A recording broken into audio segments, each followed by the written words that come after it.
Tele Brasil Notícias. Está começando a sua edição semanal do jornal Tele Brasil Notícias. Estaremos abordando a questão do Brasil, que ganhou mais de 3 milhões de microempreendedores individuais entre os anos de 2019 e 2021. Também estaremos falando de saúde. O estudo do Ministério da Saúde está monitorando medidas de prevenção ao diabetes. E teremos também, na parte de variedades, o desfile em Brasília, que comemorou o Dia Mundial do Algodão. Não esqueça de nos acompanhar sempre pelo Facebook ou então YouTube, Jornal Tele Brasil Notícias, ou mesmo você que prefere informações impressas no Face, A Hora da Notícia. E na sequência teremos aí o Tele Brasil Esporte no ar e também o Polícia em Ação. E vamos à edição desta semana com notícias dessa e também das semanas anteriores. No ar.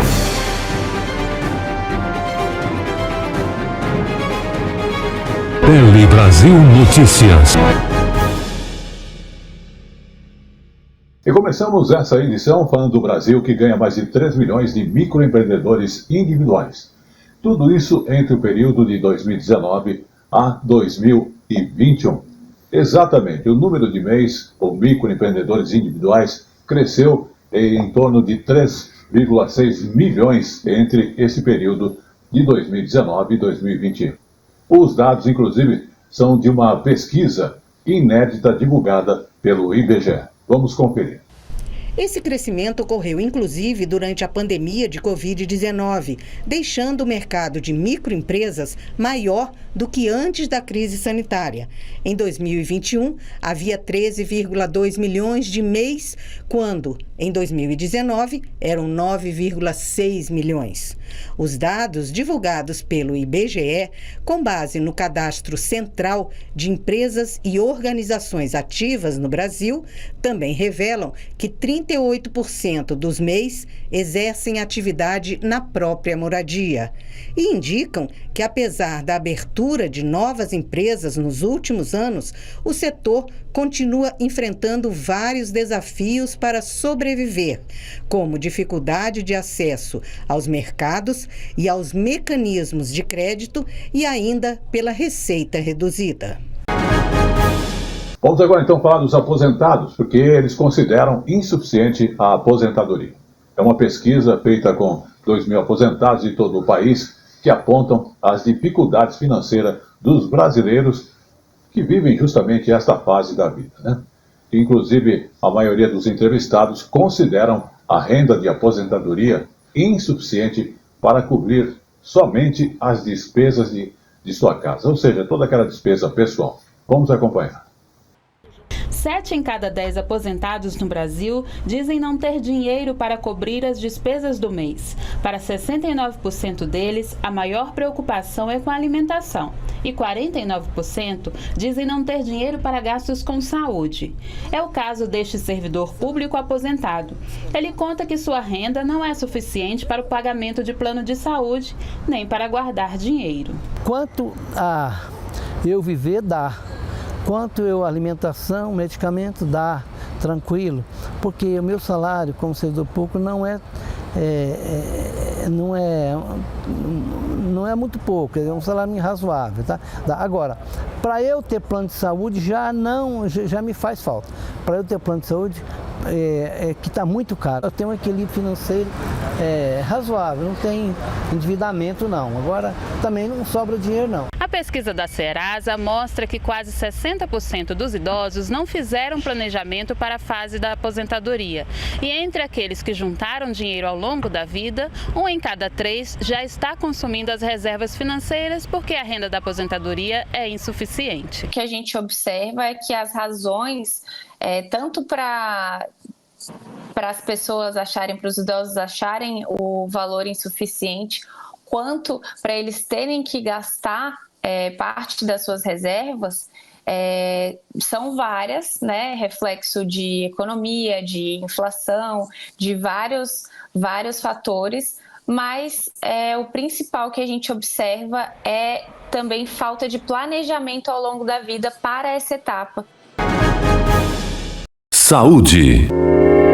E chegou agora o momento de falarmos de saúde, porque o Ministério da Saúde, inclusive, está monitorando as medidas de prevenção à diabetes. Um estudo do Ministério da Saúde, também da Beneficência Portuguesa em São Paulo, está aí monitorando 220 pacientes com pré-diabetes. O objetivo principal é verificar as medidas de prevenção adotadas, se estão surtindo realmente os efeitos para controlar a doença, a diabetes. Vamos observar. Que mal pode fazer um docinho depois do almoço, por exemplo? É um pequeno vício, mas todo mundo já sabe os males que o açúcar em excesso pode trazer. O prejuízo pode vir na forma de diabetes mellitus tipo 2, quando os níveis de glicemia, o índice de açúcar no sangue, estão mais elevados. Em relação ao diabetes tipo 2, que representa cerca de 90% dos casos de diabetes na população, esses indivíduos eles apresentam um sobrepeso, obesidade, se encontram em torno de 40 anos de idade para cima e a gente costuma dizer que é uma doença silenciosa, né? Esses indivíduos eles não apresentam sintomas, por isso também que é importante fazer exames de rotina, né? Estar atento à questão do peso, à prática da atividade física, uma alimentação adequada para que a gente possa evitar o diagnóstico de diabetes tipo 2. Cerca de 14 milhões de brasileiros têm esse tipo de diabetes. Em todo o mundo, mais de 500 milhões de pessoas com idades entre 20 e 79 anos têm a doença. Apesar de não ter cura, é uma doença passível de ser controlada, né?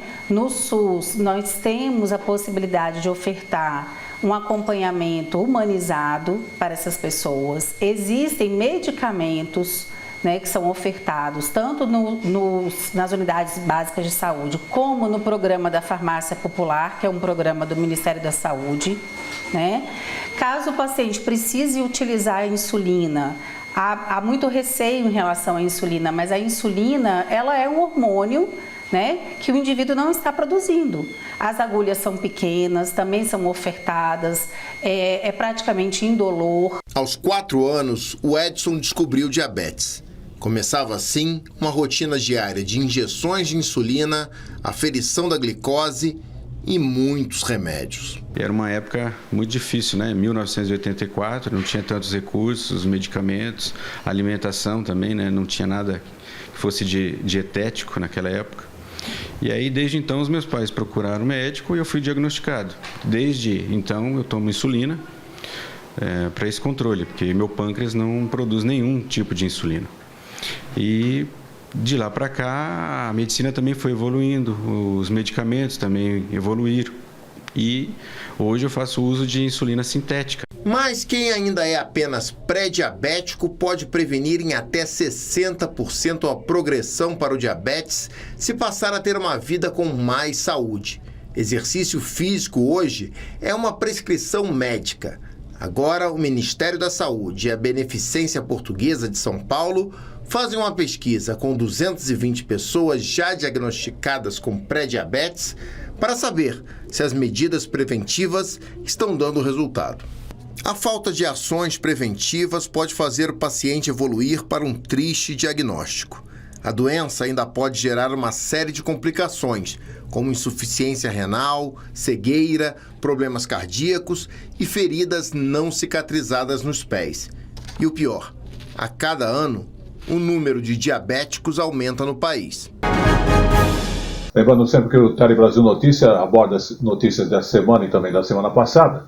Dia das Crianças, vamos falar do Inmetro, que realizou durante a semana passada uma operação Criança Segura, justamente com o objetivo aí de verificar os produtos que são oferecidos para as crianças a nível tanto do Dia das Crianças como também nos outros dias.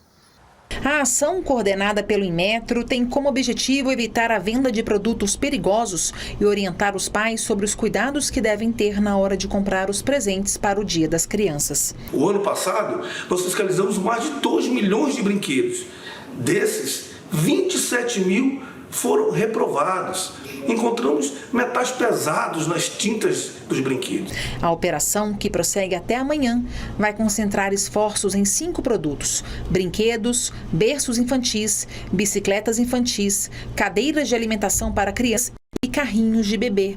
cerca de 100 fiscais atuarão em todos os estados brasileiros. Os estabelecimentos em que forem encontrados produtos irregulares terão até 10 dias para apresentar defesa ao Inmetro e estarão sujeitos às penalidades previstas na lei, que incluem multas que variam de R$ 100 a R$ 1,5 milhão. Todos os brinquedos certificados pelo Inmetro são realizados ensaios e perícias em laboratórios, simulando exatamente os riscos.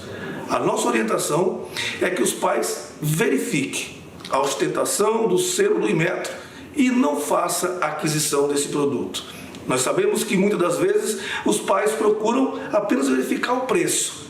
O que nós orientamos é que façam uma fusão do preço e do selo de segurança. Com isso, teremos um Dia das Crianças mais feliz e seguro. Saúde. Vamos agora então falar de saúde, porque foi aprovada a proposta que autoriza a venda do plasma sanguíneo. A Comissão de Constituição e Justiça do Senado aprovou a proposta de emenda constitucional que autoriza a venda do plasma sanguíneo.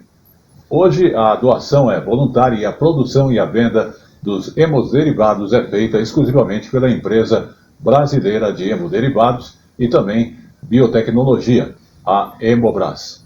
O texto agora segue para ser aprovado e também segue posteriormente para a Câmara dos Deputados. Um tecido que contém água, sais minerais e proteínas e representa 55% do volume do sangue. O plasma é utilizado no tratamento de hemofilia, doenças autoimunes, câncer, entre outras. E, de acordo com a Constituição, não pode ser comercializado. A PEC que autoriza a venda pela indústria farmacêutica é criticada pelo Ministério da Saúde e preocupa quem precisa de derivados de sangue. O Sistema Nacional de Sangue que nós temos hoje, o Sinazam, ele foi construído de uma forma muito bem estruturada depois de um momento catastrófico que o mundo viveu, que foi o episódio da AIDS. E a partir daí, os países passaram a tomar medidas sanitárias para garantir a segurança da coleta, processamento, armazenamento e transfusão desse plasma. Para o Conselho Nacional de Secretarias Municipais de Saúde, CONASENS, a permissão legal de comercialização de plasma prejudica todos os brasileiros ao pôr em risco a equidade e a universalidade de distribuição de hemoderivados no Sistema Único de Saúde. A PEC do plasma pode ainda diminuir os repasses ao SUS. Nós temos a vinculação de investimento para a saúde. E aí, com um projeto de lei, que está em votação, a partir do momento que permite a União desvincular sua responsabilidade de investimento, nós teremos 18 bilhões que deixarão de ser investidos em saúde. Atualmente, a Hemobras faz o fracionamento de 30% do plasma doado. A expectativa é que, a partir de 2025, passe a processar 80% desses hemoderivados, que podem ser repassados diretamente ao paciente por meio de uma transfusão ou transformados em medicamentos. Entidades favoráveis dizem que a mudança resolve problemas da Hemobras. Dentro de uma estrutura ligada à Hemobras, nós temos aí um cenário ruim. Nós produzimos muito pouco daquilo que é necessário. Nós temos um atraso aqui que deve ser rapidamente corrigido. A PEC visa rever isso, porque ela cria condições para a participação da iniciativa privada. O placar na CCJ foi de 15 votos a favor da comercialização e 11 contra. Quem votou a favor destaca o acesso de mais pessoas ao insumo. Quem votou contra fala dos prejuízos ao SUS. Eu espero que com essa decisão a gente consiga dar mais acesso para trazer empresas para investir no país em inovação, em novas tecnologias, para fazer a plasmaférese, que é fundamental para a fabricação desses imunoderivados, que são muito importantes para o tratamento de doenças raras e que terminam sendo negligenciadas no nosso Sistema Único de Saúde. Plasma, que é um componente do sangue, não é mercadoria, assim, que inclusive abre um leque para que outros órgãos possam ser comercializados, o que nós somos contra, e então nós votamos contra na CCJ, vamos contra no plenário e nós esperamos que a gente derrube. O que nós temos que ter é uma discussão de qual que é o SUS que nós queremos. e resgatar um pouco daquilo que foi colocado na Constituição.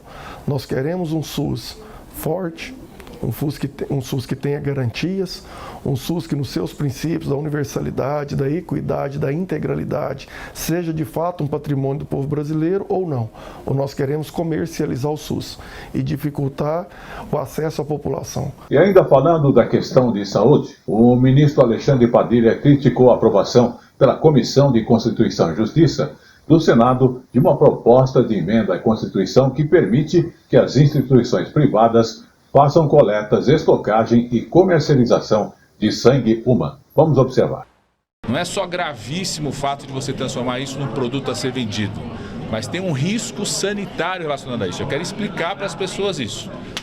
Porque quando você começa a transformar isso em algo a ser vendido, na prática, empresas privadas, bancos privados de sangue vão captar um volume cada vez maior desse sangue para vendê-lo e com isso na prática se reduz as regras de controle sanitário e descarte de sangue que pode estar contaminado. Nem todo mundo sabe, precisa as pessoas saberem. Por exemplo, hoje quando a pessoa vai doar sangue, ela tem que responder a um questionário. O banco de sangue identifica se nesse questionário tem qualquer fator de risco, qualquer vulnerabilidade que possa aumentar o risco de transmissão, porque não existe nenhum diagnóstico, não existe nenhuma técnica de diagnóstico que seja 100% exata e precisa para captar, inclusive, infecções que a gente não conhece.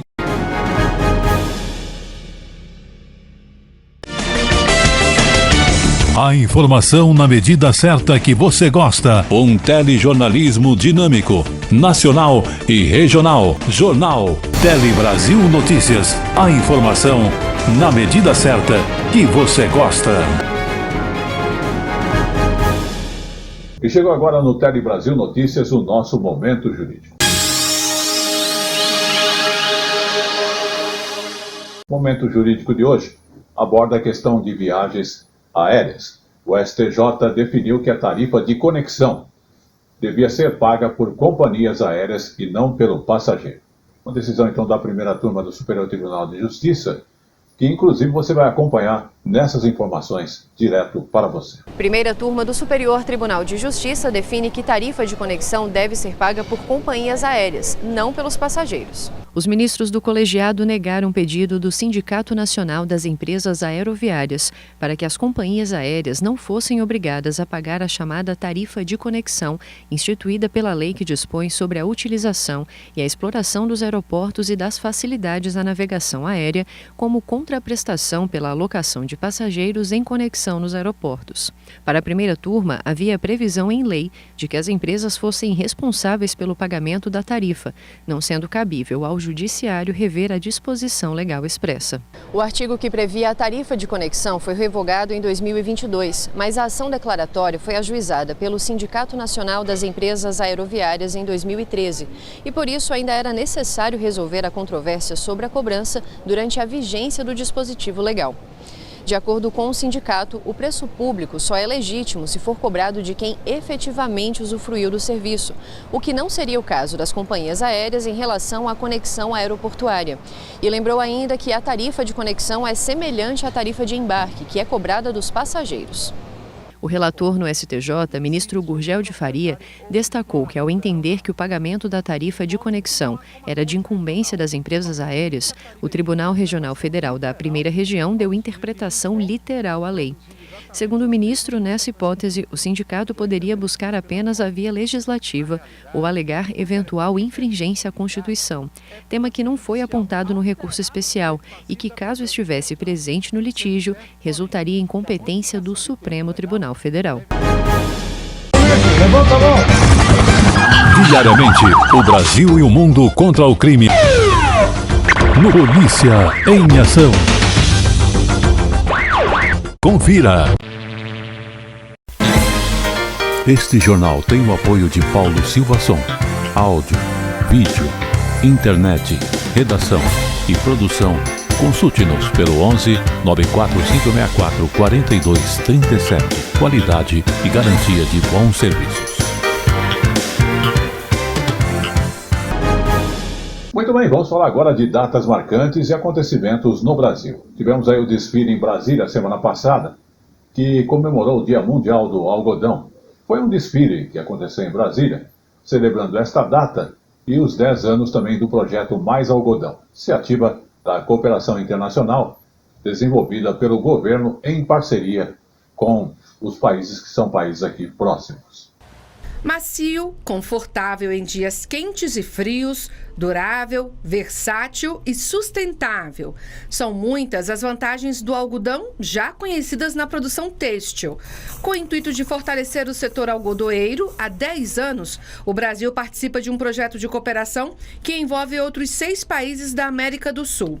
A ideia é disseminar as boas práticas para os pequenos produtores de algodão a partir da experiência brasileira. Nós colocamos à disposição nossos técnicos, tanto da Embrapa quanto o pessoal da Asbraer para a extensão rural, toda sorte de técnicos brasileiros que vão até esses países e também recebem delegações dos países para fazer essa troca de experiências sobre plantio, combate a pragas, desenvolvimento de máquinas adaptadas a pequenas propriedades, desenvolvimento de plantações orgânicas, certificação, apoio que os países desenvolvam seus processos de certificação. Então toda a cadeia produtiva do algodão é coberta de acordo com o nível de desenvolvimento da produção algodoeira em cada país e também dos interesses particulares que cada país possui. Um dos resultados dessa cooperação é o desenvolvimento de uma colheitadeira pela Embrapa para ser usada por pequenos produtores. A ideia é a gente ter tecnologia que permita maior agilidade no manejo da cultura, maior agilidade na cultura e também a redução do esforço empreendido para produzir e colher algodão em toda a sua cadeia produtiva. Terceiro maior produtor do mundo, o Brasil produz por ano 3 milhões e 700 mil toneladas de algodão. Desse total, 700 mil toneladas ficam no país. Entre os destaques da produção brasileira está a sustentabilidade, modelo que é exportado para o mundo no projeto de cooperação técnica Mais Algodão. Hoje nós somos, com orgulho, o maior fornecedor de sustentabilidade e de uma pluma que respeita o meio ambiente, respeita a questão social aqui do nosso país. Há 40 anos, Marlice trança o fio de algodão entre os dedos, confecciona o tecido e o bordado sem o uso de instrumentos. A técnica é uma tradição de família, que agora Marlice vê perdendo espaço. Ela enxerga na exibição do trabalho uma chance de não ver a tradição morrer. Esse encontro aqui, para mim, é muito importante porque é uma esperança que acende, para a gente dar continuidade a esse trabalho. A gente pensa assim que através de um encontro desse, através de um apoio, das outras entidades, a gente pode enriquecer, esse trabalho que a gente está começando a se perder.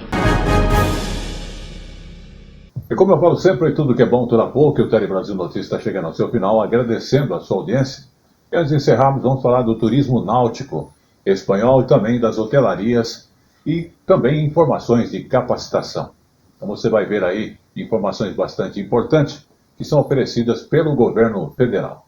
E nessas informações está a questão de aula de espanhol, também curso básico para condutores de turismo náutico e também estaremos mostrando aí para você dicas de curso sobre alimentos, bebidas na indústria.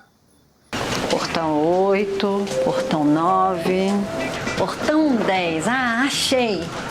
Vou embarcar agora numa grande viagem com destino ao sucesso profissional. E você, quer vir comigo? Então partiu! Eita, que maravilha! Gente, coisa boa! O Brasil tem mais de 8 mil quilômetros de costa marítima e 35 mil quilômetros de vias internas navegáveis. O potencial turístico daqui é impressionante.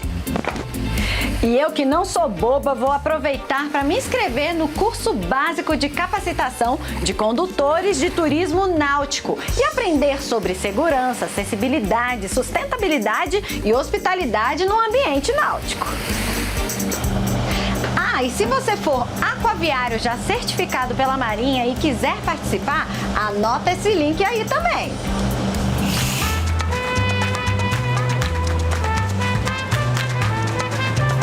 Olá! ¿Cómo estás? ¿Dónde puedo encontrar el curso de español? Ah, lá no Brasil, vixe. Se eu soubesse, não vinha tão longe para aprender outra língua. Ei, se você é estudante do ensino médio ou da educação superior, aproveita essa dica então. O Ministério da Educação oferece um curso de espanhol totalmente gratuito e que você pode fazer sem sair do conforto da sua casa. Sensacional, né? No pierdas esta oportunidade.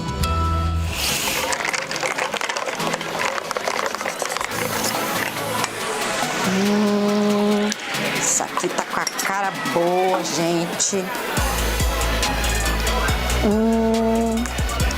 Delícia. Esse drink vai ser um sucesso aqui no hotel. Aonde eu aprendi? Foi nesse curso sobre alimentos e bebidas na hotelaria. Nele você também vai poder aprender a planejar cardápios e se qualificar para atuar em bares e restaurantes turísticos. Eu recomendo, viu? Saúde! Oh, meu Deus, mas que mala pesada! Mas como é bom viajar! A gente volta aqui, ó, com a mala cheia de experiências e aprendizados. Mas agora eu vou descansar um pouquinho.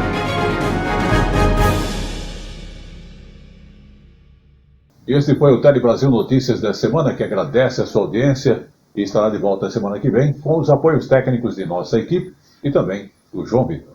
Fique conosco que vem aí na sequência o Tele Brasil Esporte no Ar.